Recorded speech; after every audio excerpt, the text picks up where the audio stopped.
Imaginez ceci, c'est l'été 2019 et une petite ville du Nouveau-Mexique est sur le point d'être secouée par un mystère inattendu.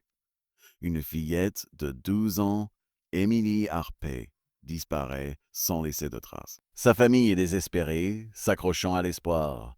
Mais plus on creuse, plus l'histoire s'assombrit. Emily a-t-elle été trahie par ceux qui devaient la protéger, ses propres parents, luttant contre la pauvreté? Ou a-t-elle été prise dans un réseau de mensonges tissé par quelqu'un de bien plus dangereux? Bienvenue à The Crime O'Clock, votre rendez-vous pour les histoires de crimes réels les plus captivantes d'Amérique. Ce soir, nous plongeons dans l'affaire déchirante d'Emily. Harpey, une histoire qui révèle les horreurs cachées de l'exploitation des enfants ici même aux États-Unis. Avant de commencer, abonnez-vous, mettez un pouce bleu et partagez vos théories dans les commentaires. Qui est responsable de la disparition d'Emily? Répondez à notre premier sondage à l'écran maintenant. Emily a grandi à Gallup, Nouveau-Mexique, un endroit où le désert s'étend à perte de vue, tout comme les luttes de nombreuses familles. Ses parents, Brian et Yvette Harpey, étaient des travailleurs acharnés, mais la pauvreté les étouffait. Licenciements à l'usine, factures qui s'accumulent et l'inquiétude constante de nourrir leurs deux enfants Emily et son petit frère Ethan les ont poussés au bord du gouffre. En octobre 2018, un entrepreneur local, Larry Thompson, leur a offert une bouée de sauvetage. Un travail pour Emily à Albuquerque, à seulement 2 heures de route. La famille Foster, un couple aisé avec un fils de 3 ans, cherchait une nounou à domicile. Il promettait un $500 par mois, un toit, des repas et même une inscription à des cours du soir. Pour Brian et Yvette, c'était une chance de donner un avenir meilleur à leurs enfants. Mais envoyer leur fille de 12 ans travailler si loin, c'était un déchirement. Si vous êtes déjà captivé, partagez cette vidéo avec un ami fan de True Crime. Le 3 juin 20, Emily travaillait pour les Foster depuis 8 longs mois.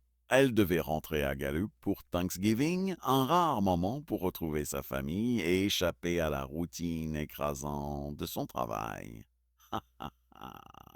Ses parents attendaient anxieusement à la gare routière de Gallup, imaginant son sourire, ses histoires, sa chaleur. Mais le bus est arrivé, puis reparti, et Emily n'était pas à bord. Les heures ont passé et la panique s'est installée.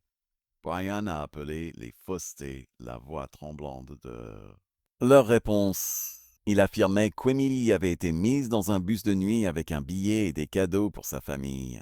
Mais quelque chose clochait. La police est intervenue et les versions ont divergé. Brian jurait qu'Emily n'était jamais arrivée, tandis que les Foster pointaient du doigt un billet de bus photocopié et le témoignage du conducteur, qui disait qu'Emily était montée à bord. Était-elle perdue en chemin? Ou quelqu'un cachait-il une terrible vérité? Cette affaire allait déchirer des familles, révéler des mensonges et dévoiler une tragédie évitable. Qu'en pensez-vous? Mettez un pouce bleu si vous êtes prêt pour ce voyage et abonnez-vous pour ne rien manquer.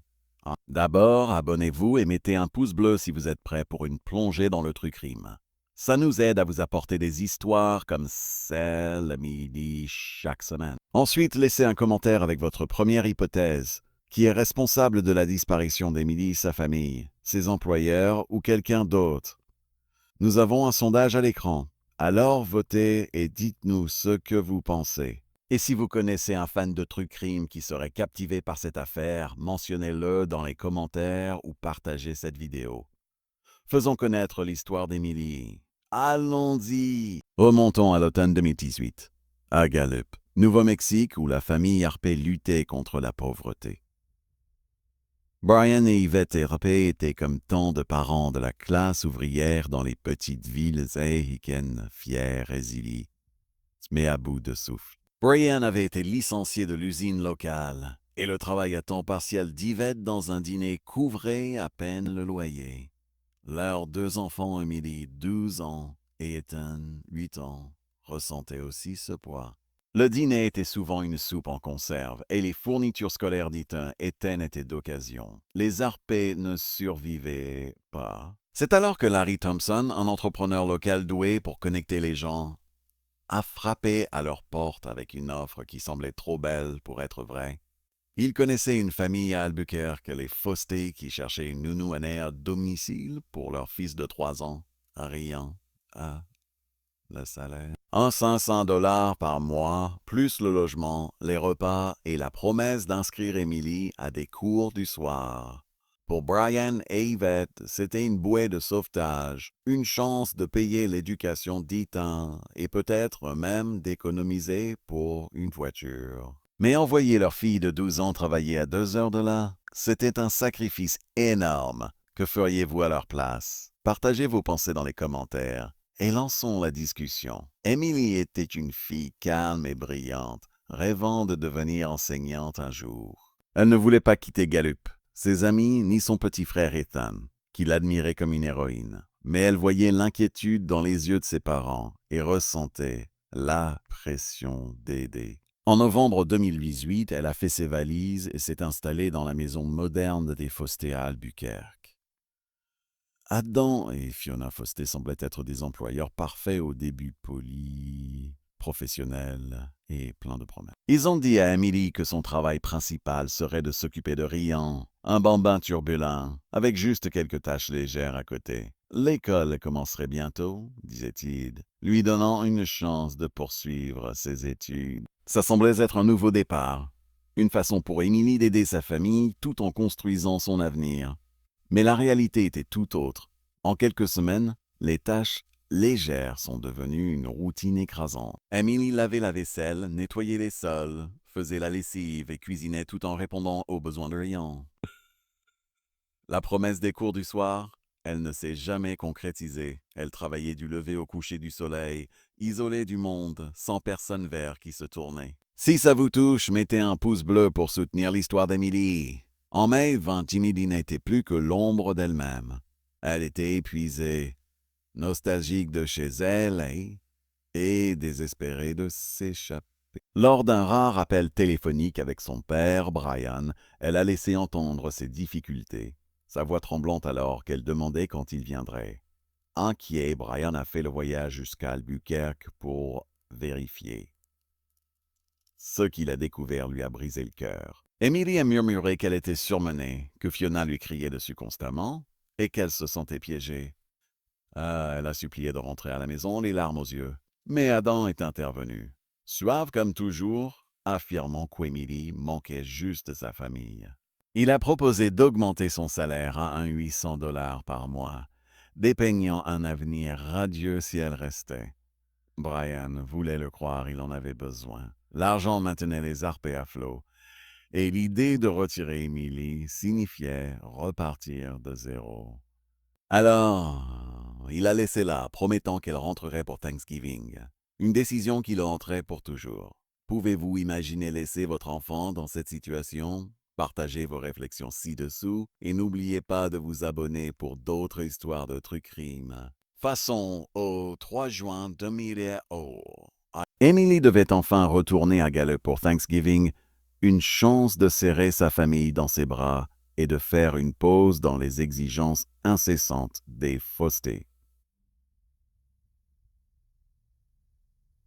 Brian et Yvette attendaient à la gare routière de Gallup d'anticipation. Il imaginait Emily descendant du bus, son sourire timide illuminant la matinée. Mais le bus est arrivé puis reparti et Emily n'était pas là. Les heures ont passé et la panique s'est installée. Brian a appelé Adam, la voix tremblante de peur. La réponse d'Adam était calme, presque trop calme. Il disait avoir mis Emily dans un bus de nuit la veille au soir, avec un billet et un sac plein de cadeaux pour sa famille. Il affirmait même que le conducteur du bus, un certain Jimmy, l'avait vu monter. Mais quand Brian a insisté qu'elle n'était jamais arrivée, Adam a tenu bon, suggérant que Brian se trompait, ou pire, cachait quelque chose. La police d'Albuquerque est intervenue. Et c'est là que les choses se sont compliquées. Adam a présenté une photocopie d'un billet de bus, et Jimmy a corroboré son histoire, disant avoir vu Emily monter, et même Brian a récupéré à Gallup. Mais Brian jurait qu'il était à la gare toute la matinée, et personne d'autre à Gallup n'avait vu Emily. Le billet était-il légitime? Pourquoi était-ce une photocopie? Et pourquoi l'histoire de Jimmy semblait-elle s'y répéter? Quelque chose n'allait vraiment pas. Que pensez-vous de ce mystère du billet de bus? Commentez ci-dessous et votez dans notre sondage. Brian Harper cache-t-il quelque chose ou Adam Faustet ment-il? Et si vous êtes captivé, partagez cette vidéo avec un ami qui aime les mystères. La police a commencé à enquêter, mais plus il creusait, plus les questions s'accumulaient. Brian était catégorique. Emily n'était jamais arrivée à Gallup et il accusait Adam de négligence ou pire. Adam, lui, retournait l'accusation, suggérant que Brian essayait de le faire chanter pour de l'argent. Le témoignage du conducteur et cette étrange photocopie semblaient soutenir Adam, mais des fissures commençaient à apparaître. Pourquoi une fillette de 12 ans, envoyée seule dans un bus de nuit, disparaîtrait-elle sans laisser trace? Et pourquoi personne d'autre dans ce bus ne se manifestait pour dire l'avoir vue? La famille Harper s'effondrait, s'accrochant à l'espoir. Emily était encore là dehors. Mais alors que les jours devenaient des semaines, une chose était claire. Quelqu'un mentait et la vie d'Emily en dépendait. Si vous êtes aussi investi que nous, abonnez-vous et rejoignez-nous alors que nous démêlons cette affaire. Continuons. Le 8 juin 1919, la disparition d'Emily Harper, 12 ans, avait transformé Gallup et Albuquerque au Nouveau-Mexique en un champ de bataille d'accusations et de peur. Ses parents, Brian et Yvette Harper, vivaient un cauchemar, hantés par l'image d'un bus vide arrivant à la gare de Gallup. Brian était catégorique. Emily n'était jamais arrivée et blâmait ses employeurs, Adam et Fiona Foster, pour ne pas l'avoir protégée. Mais Adam s'en tenait à son histoire comme à une bouée de sauvetage, insistant qu'il avait mis Emily dans un bus de nuit pour Gallup, 3 juin, avec un billet et des cadeaux à la main. Le conducteur du bus, Jimmy, le soutenait, affirmant avoir vu Emily monter et même Brian l'a récupéré le lendemain matin. Ce billet de bus photocopié semblait sceller l'affaire, mais quelque chose clochait comme une pièce de puzzle forcée au mauvais endroit. Adam disait-il la vérité, ou cachait-il quelque chose de plus sombre? Et pourquoi Brian était-il si prompt à accuser? Plongeons plus loin dans ce mystère, mais d'abord, mettez un pouce bleu si vous êtes captivé par l'histoire d'Emily, et laissez un commentaire. Qui ment selon vous, Brian, Adam ou quelqu'un d'autre? La détective Rachel Ortiz du département de police d'Albuquerque a pris les rênes et elle n'achetait pas l'histoire bien ficelée d'Adam. Elle a commencé à enquêter sur la vie d'Emily chez les Foster et ce qu'elle a découvert était glaçant. En mai, lorsque Brian avait rendu visite à Emily, elle lui avait dit qu'elle était malheureuse. Ah, les Foster lui avaient promis des cours du soir, mais au lieu de cela, elle travaillait des heures exténuantes nettoyant, cuisinant et s'occupant de leur fils de 3 ans, riant sans répit. Sander, en particulier, avait la langue acérée, réprimandant Emily pour la moindre erreur. Emily avait supplié son père de la ramener à la maison, mais le discours suave d'Adam et une augmentation de salaire à 1,800 $ par mois avait convaincu Brian de la laisser là. Maintenant, avec la disparition d'Emily, ses plaintes prenaient une toute autre ampleur. Fuyait-elle une situation insupportable?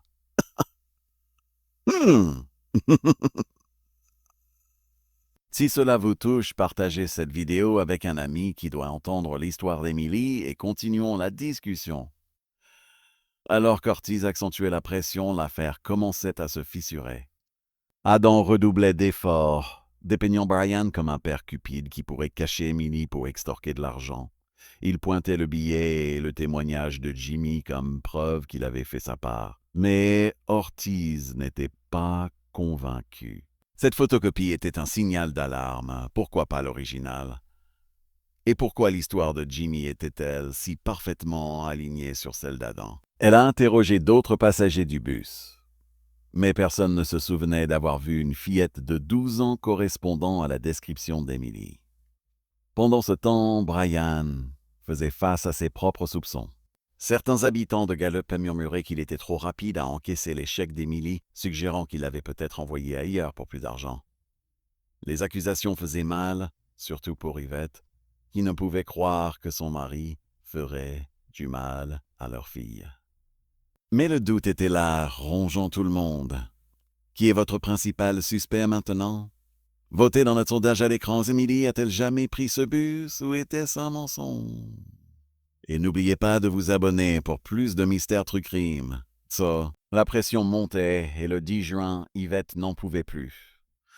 Elle s'est tournée vers une ONG locale, Up for Kids, dirigée par l'avocate Sarah Millet, qui avait vu trop d'enfants vulnérables passer entre les mailles du filet. Sarah a écouté Yvette, déversé ses peurs. Emily était partie, la police traînait et Brian était peint comme un méchant. Sarah n'a pas hésité.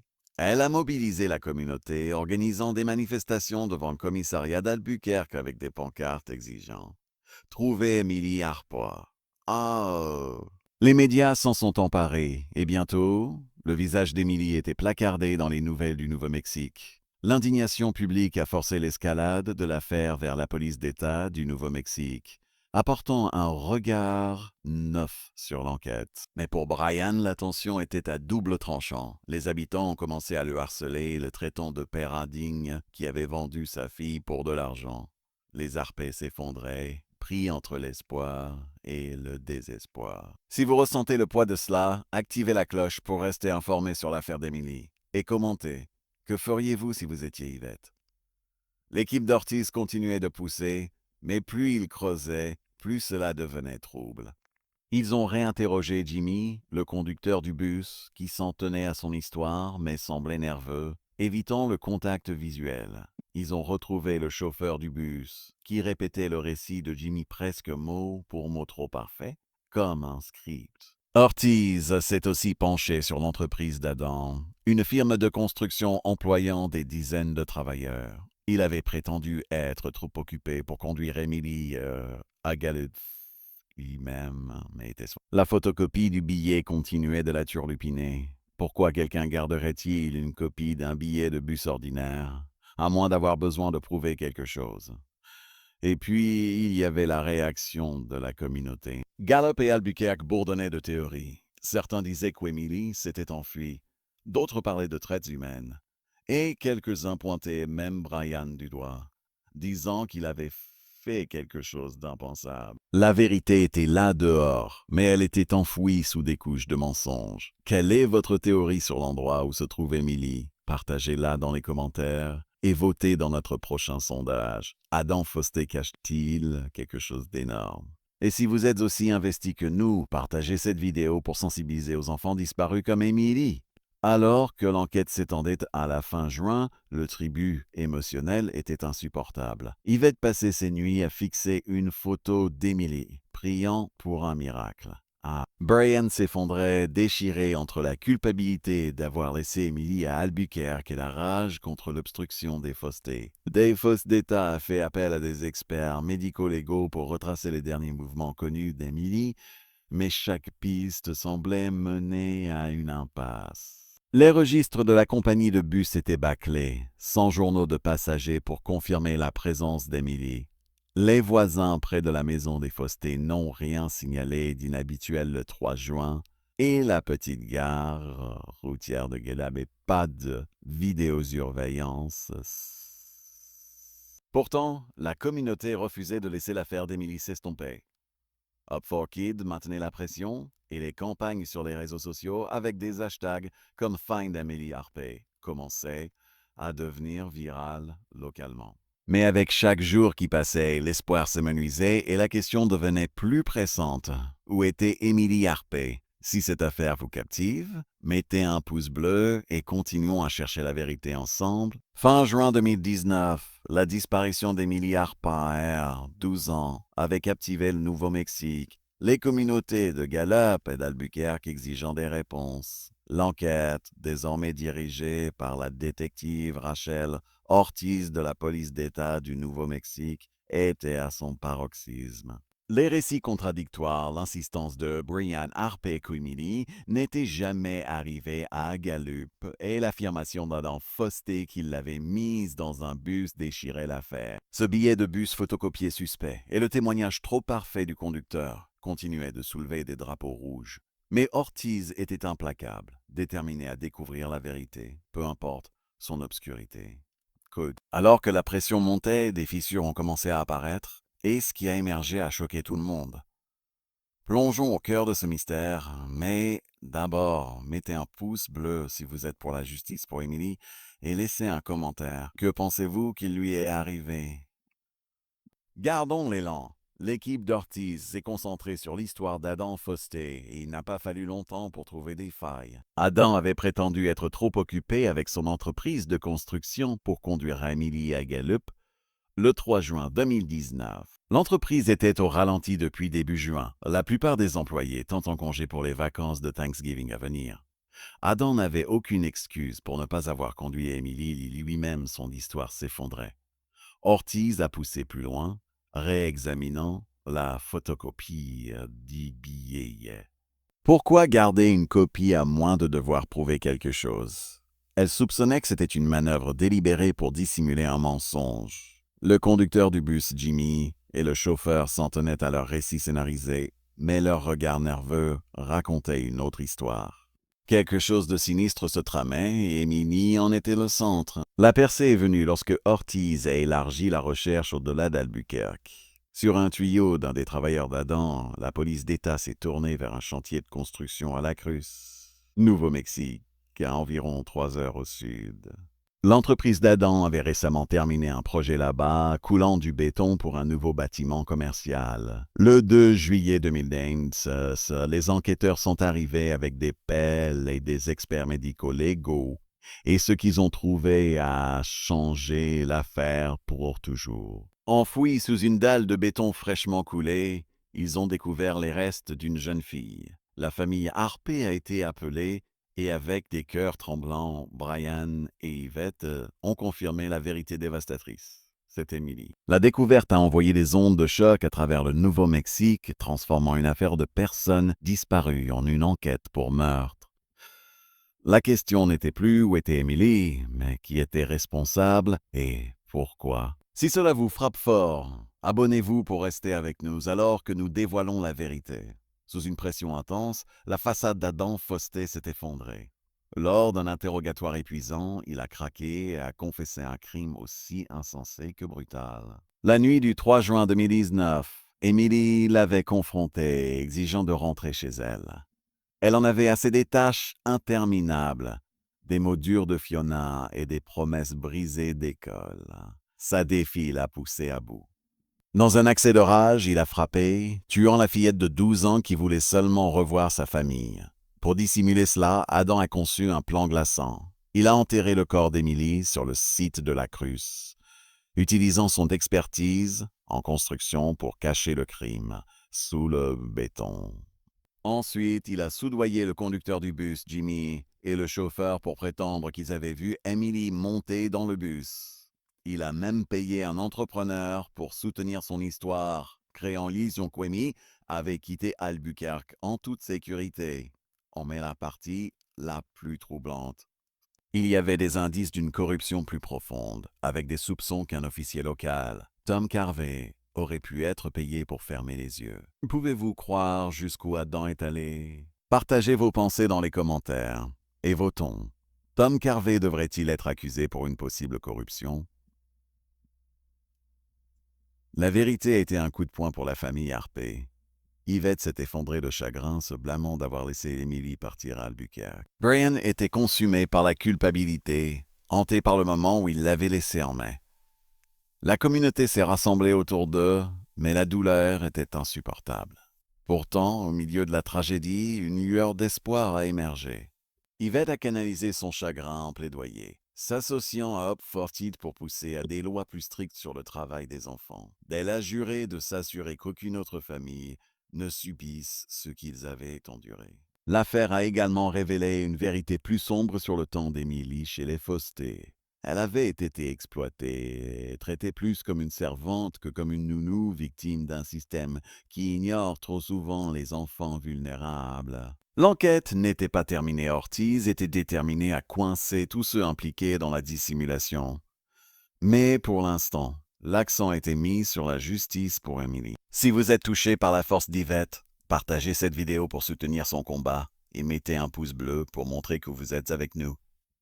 Alors que l'été 2019 touchait à sa fin, l'affaire d'Emily Harpé est devenue un cri de ralliement. Ce n'était pas seulement l'histoire d'une fille, c'était celle des milliers d'enfants à travers l'Amérique forcés de travailler trop jeunes, leur voix réduite au silence par la pauvreté et l'exploitation. Le travail de la détective Ortiz avait mis la vérité en lumière, mais à un coup déchirant. La confession d'Adam n'était que le début et le réseau de mensonges qu'il avait tissé continuait de se démêler. Qui d'autre savait pour le sort d'Emily? Et jusqu'où allait la corruption? Nous sommes presque à la fin, mais avant de conclure, j'ai besoin que vous fassiez quelque chose. Commentez ci-dessous. Jusqu'où pensez-vous que cette dissimulation va? Et si vous voulez plus d'histoires comme celle-ci, rejoignez notre chaîne en vous abonnant et en activant la cloche. Continuons à nous battre pour la justice ensemble. En juillet 2009, l'affaire d'Emily Harpey était devenue un cri de ralliement à travers le Nouveau-Mexique, un rappel brutal des vulnérabilités des enfants face à la pauvreté et à l'exploitation. La découverte du corps d'Emily sous une dalle de béton à la Cruce, couplée à la confession glaçante d'Adam Foster, a révélé la vérité, mais à un coup dévastateur. L'enquête avait dévoilé des couches de mensonges exposant non seulement un meurtre, mais un réseau de corruption qui allait plus loin que quiconque ne l'avait prévu. Maintenant, alors que la poussière retombait, l'accent était mis sur la justice pour Emily, pour sa famille, et pour les innombrables autres enfants pris dans des pièges similaires. Concluons cette histoire déchirante. Mais d'abord, mettez un pouce bleu si vous êtes touché par le combat d'Emily et laissez un commentaire. Que signifie la justice pour vous dans cette affaire? Gardons cette conversation vivante. Sur le plan légal, Adam Foster a fait face à toute la rigueur de la loi. Il a été accusé de meurtre au premier degré selon les statuts du Nouveau-Mexique. Section 32.5, risquant une peine à perpétuité pour le meurtre brutal d'Emily, âgée de 12 ans. Il a également été inculpé pour falsification de preuves, selon la section 30-2005, pour avoir orchestré la dissimulation de l'enfouissement de son corps à la corruption de témoins. Sa femme, Fiona Foster, et son beau-frère, Kevin, n'ont pas échappé aux poursuites. Ils ont été accusés de falsification de preuves pour leur rôle dans le soutien aux mensonges d'Adam.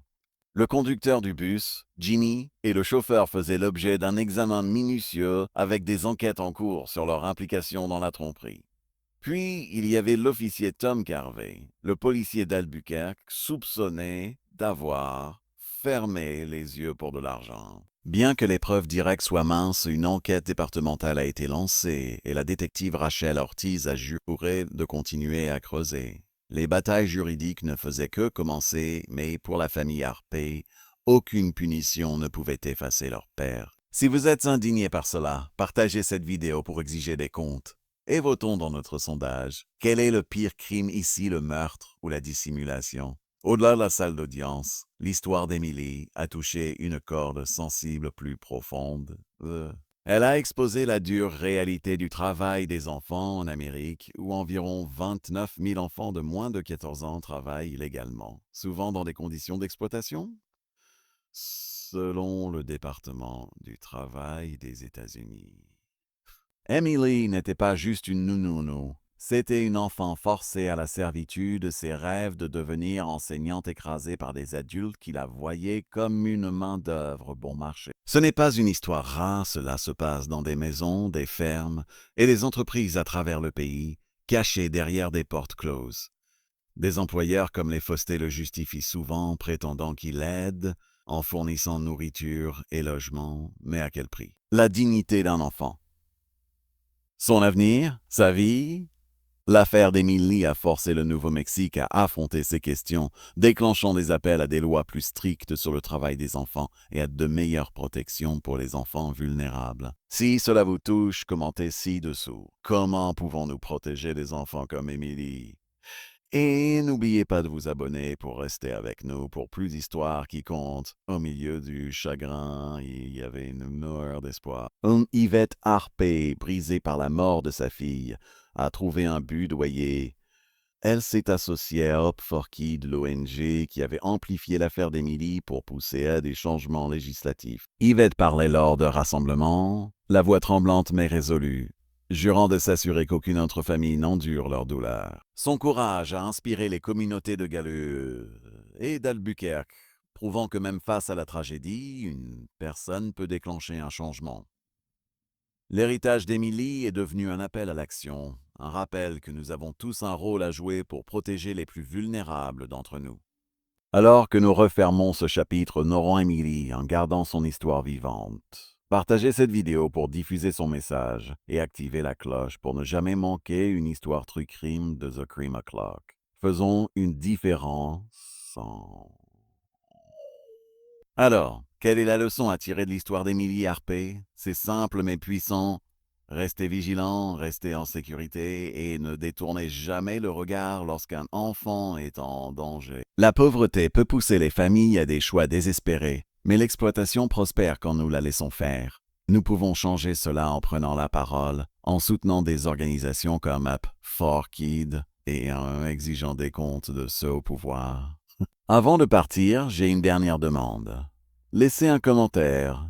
Quel est le plus grand problème dans cette affaire, la pauvreté, l'exploitation ou autre chose? Votez dans notre sondage final à l'écran et si vous voulez en savoir plus sur la protection des enfants, consultez les ressources dans la description. Abonnez-vous, activez la cloche et rejoignez-nous la semaine prochaine pour une autre histoire True Crime qui vous tiendra en haleine. Jusqu'à ce moment, c'est The Crime O'Clock. À bientôt. Restez en sécurité et continuons à nous battre pour la justice.